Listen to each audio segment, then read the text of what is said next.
Ladies and gentlemen, I am very delighted to have the opportunity to talk to you. I was so happy when I saw the title of your conference, Freedom versus Communism. You guys just hit the right point. Communism is not the opposite to capitalism or so. It's the opposite to freedom. So this is great, really great. But I was asked to talk about, CCP and its threat to Europe. Now, in order to understand CCP's threat to Europe, we better to learn more about the nature of CCP, because the threats come from the nature of CCP. So you guys probably know that CCP was established under the leadership or guidance of the Soviet Communist Party, 1921, in Shanghai. It was founded. And since then, they have been moving to grab the power. But how?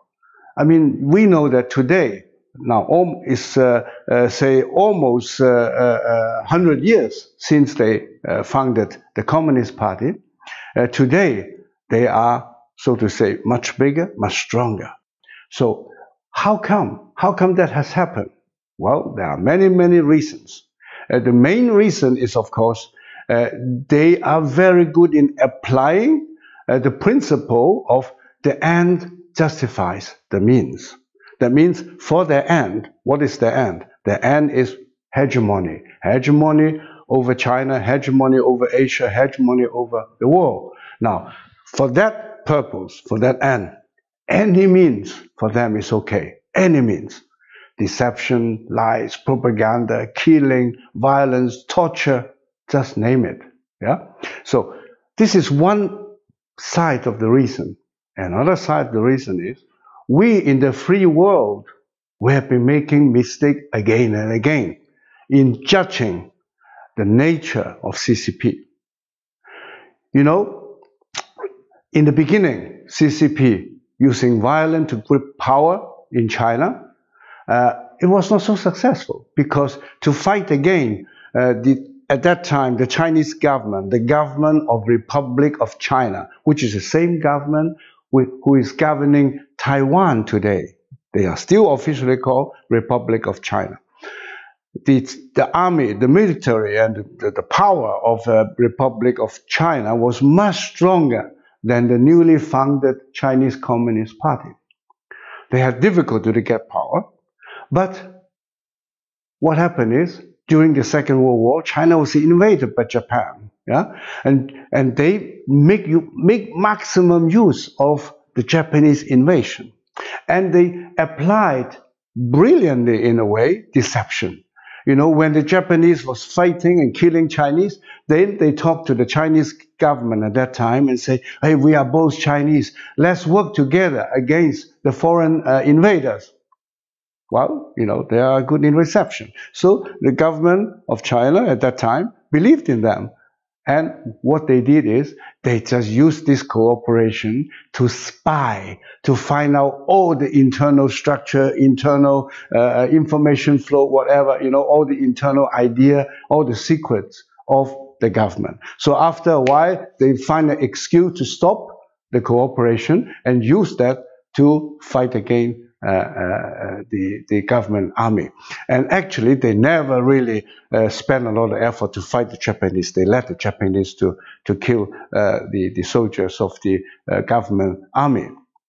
So that was already typical, their way of getting power. Now, after they took power in mainland China, well, I would say I should add a little bit. Before they took power, again, the free world, the leader of the free world, America, made a mistake again. They sent a delegation consisting of American government official and military to China to talk to Mao Zedong and his people. And Mao was telling him, or telling them, that, once we manage to get power and control over China, we will introduce a political system similar to the American one. Sounds very nice in the ear of the Americans. So for the American, they were thinking, actually, it doesn't matter who wins, communists or this Kuomintang, because they both will go for the American model. Yeah. So what happened is they did not really wholeheartedly support Chiang Kai-shek, because they thought maybe Chiang Kai-shek will lose. Chiang Kai-shek, I mean the opponent to the communists. Yeah. So that is another reason why the communists managed to take power. Now, and after that, they continue their journey of deception and violence. Yeah. So now come the violence time. After they took power in 1949, you know what they did? They sealed China, basically. At that time, in the 50s, the 60s, all the way to the end of Cultural Revolution, it was extremely difficult for Chinese, for example, to travel outside China, and also difficult for people to go to China, only under control. Only so many people that they managed to monitor every tourist in China. Yeah? At that time, very few. And why they do it? So basically, they close all the door, seal up the whole country, because they want to make a cleansing of the country. What does that mean? That means all opponents and potential opponents are to be wiped out from the country.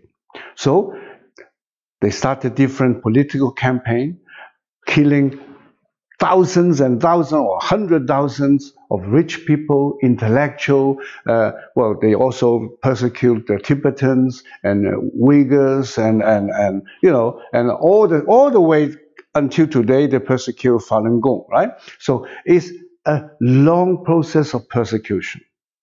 And at that time, the free world under leadership of America didn't pay much attention to China, because at that time, enemy number one was Soviet Union. So they took the chance, and also they cheat also America.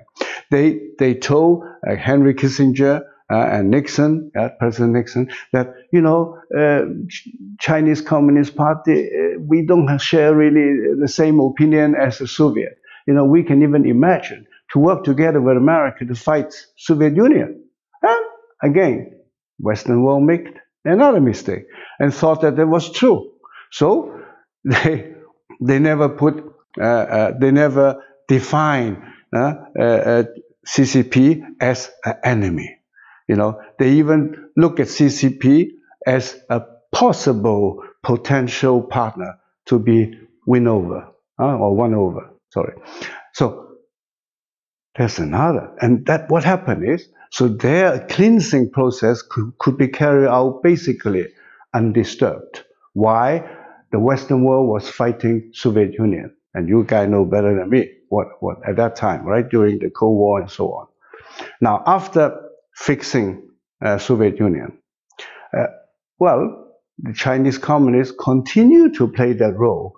No, we are, we are not like Soviet Union. And unfortunately, the free world people make another mistake. And they thought, well, after the fall of Soviet Union, we are now in a new age, a new period of, peace and, nice.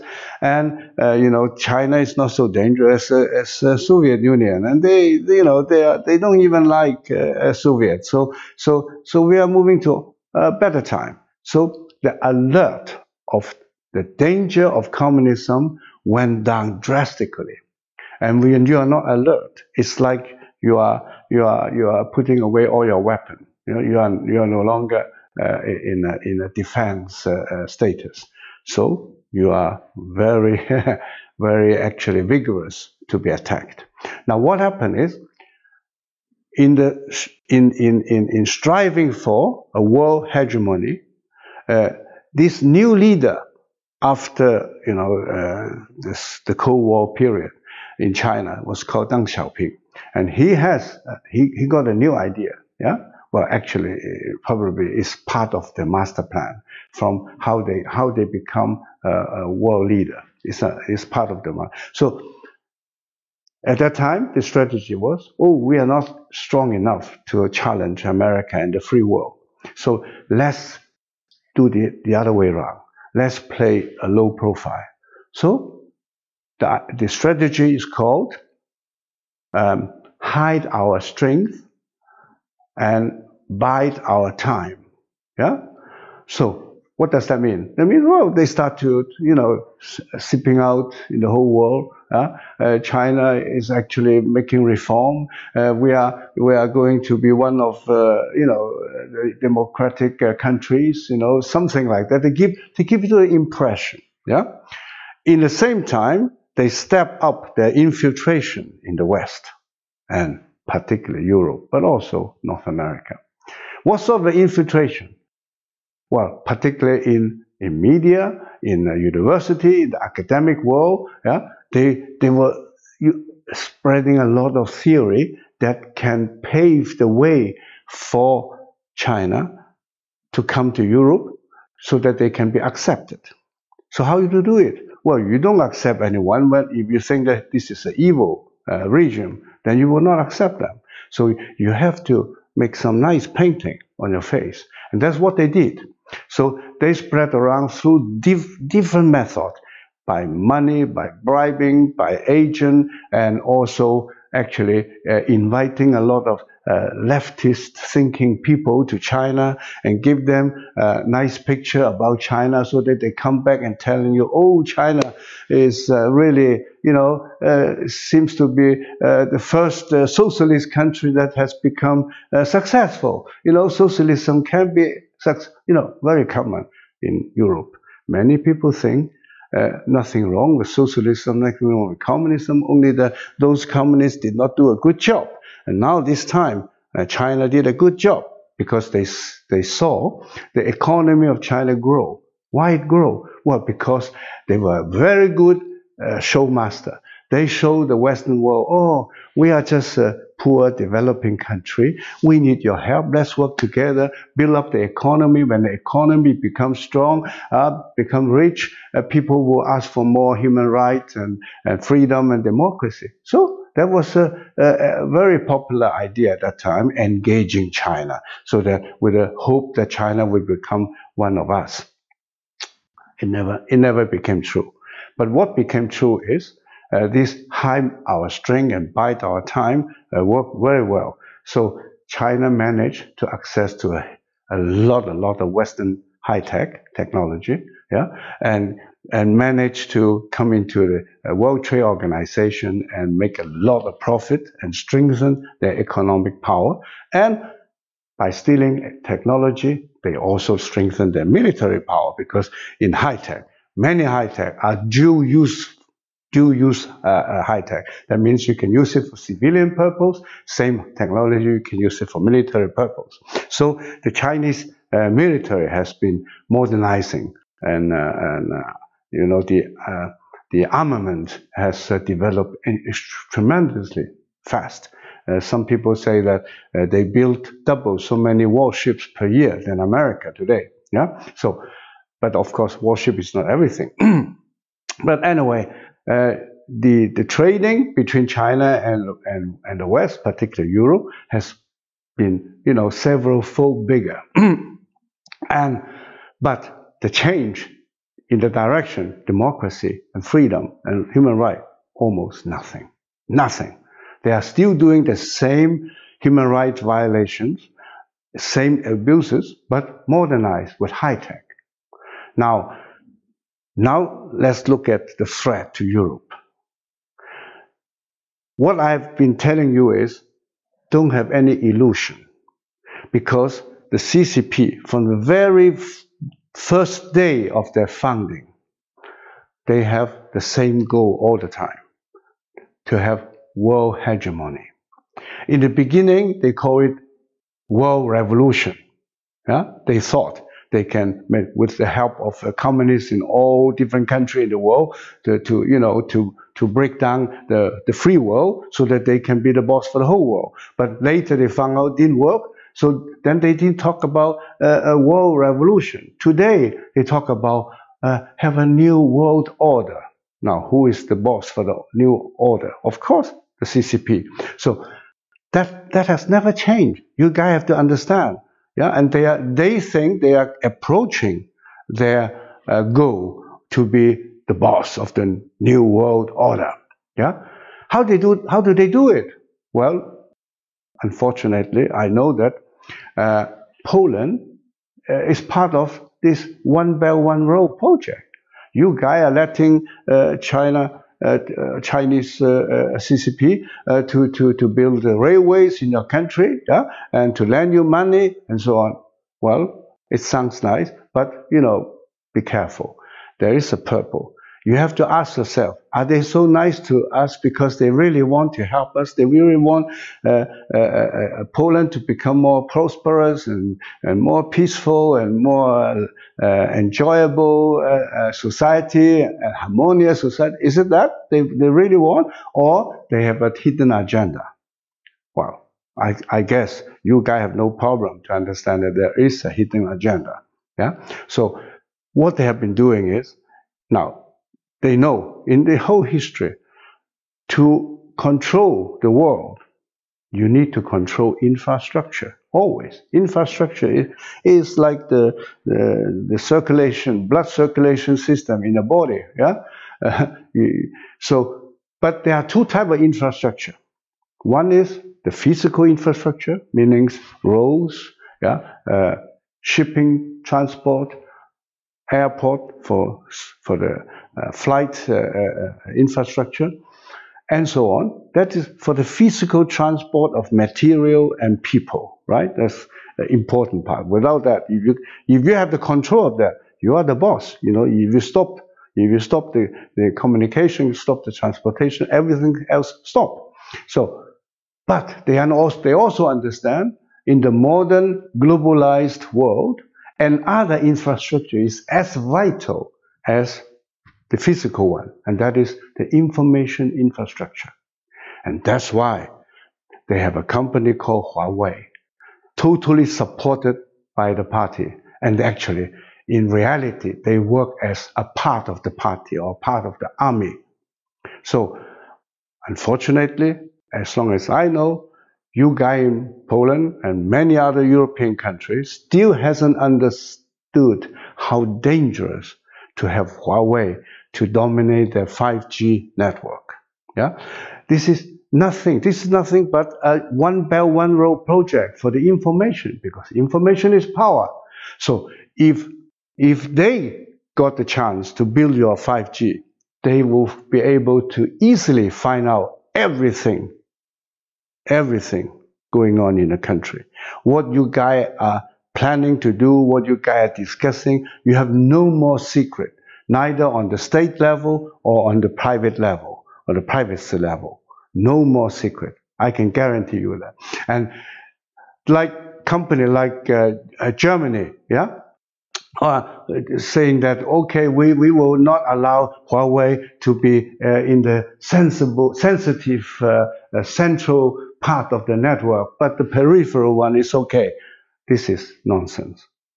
I understand so much telecommunication technology. If you let them in any part, they will find a way. You would just make them a little bit more difficult to find the information they want to tap. Yeah, but it's not a solution. And so what, for example, in Germany, I'm sorry to say that German government, at least many of them, hasn't understood the evil nature of CCP. CCP, through exporting the virus from Wuhan, that's why it's correct to call it CCP virus. They exported. It's very simple. Yeah? Why? You just raise a question. Since they knew about this virus, they stopped all domestic flight from Wuhan to any other Chinese city, but they allow all flight to go from Wuhan to any cities in the world. If it is not because you want to export virus, why? Okay? So that's for sure. Now, and amid this terrible pandemic, German Chancellor was saying, "Oh, we should, respect China as a member of the international community. We should do more cooperation and investment." My goodness, yeah, that is unfortunately is true. But there are some positive development also, like in UK. UK made the same decision as Germany as regard Huawei, only for peripheral part of the network, not for the central part. And now, after the pandemic, well, maybe it's a good thing that Boris Johnson, he himself got the CCP virus, yeah, and lying in the hospital, even in intensive care. And after that, he said he has to rethink about his China policy. And now they have decided no Huawei as soon as possible. And he put the objective at latest year 2023, there should be 0 Huawei in the UK network. So, ladies and gentlemen, I don't need to tell you that it is a threat to Europe. And be careful. The threat is not just that Chinese rocket is coming to Europe. In modern time, war started in the invisible way. Yeah, China has already occupied a lot of our infrastructure. All the countries using Huawei, they actually accept occupation by the CCP in the information structure. Anyone building harbors and airport and high-speed train and all this, railway, with China, with CCP behind it, you are losing. You are letting them occupy your infrastructure. So by the time you wake up and want to stop it, it may be too late because, as I said, the one who controls the infrastructure, he is holding the handle of a knife, and you have only the chance to hold the other part of the knife. It will be tough. So this kind of thing, you don't start to do anything, care about it first when it is too late. It is already pretty late. We have to wake up. In Europe, particularly in Europe, some people even think, let China and US fight each other. We take the advantage. You know, there are people even dreaming, well, USA is withdrawing their business connection. They're cutting off the business connection and moving away the factory from China. And some Europeans think, wow, this is our chance. Let's fill out the vacuum the American and the Japanese left behind. Very dangerous thinking. You know why? I can give you advice. Maybe you think it's a smart idea, yeah? But, well, money is not everything anyway. But the thing is, if you do that, you know what happened? Because the Chinese economy actually is in the bad shape. Because they are very good in covering up. They are world master in covering up things, yeah? And in lying. So, and also, America, yeah, under the leadership of people like Donald Trump, Mike Pompeo, Mike Pence, and Peter Navarro, and so on, they are not going to have much compromise with the CCP. So they have determined that they will crack down CCP. And one way to do it is they will stop all the capital flow going to China. And without capital flow to China, the Chinese economy will not grow as it did before. Yeah, there was a lot because of Western technology and capital. You only have a lot of labor, doesn't help. So that will happen. And so if Europe invests more than before in China, so what happened? With the Chinese economy went down to, or almost in the level of collapse. So what advantage you will have? Forget it.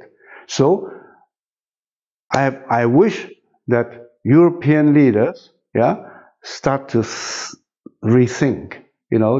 I think they have to seriously study what CCP has done, particularly in the case of pandemic, because that shows very clear how they try to plunder a burning house. They are the one who put the fire in the whole world to make it burn. That is the pandemic. And then they started to plunder, buying companies and infiltrate even harder than before. Be careful. And I hope Europe understand. Basically, our basic value is very close to America, not close to China. So when you think about the value, then you should be able to make the right decision. And then the threat of CCP to Europe will reduce. Thank you.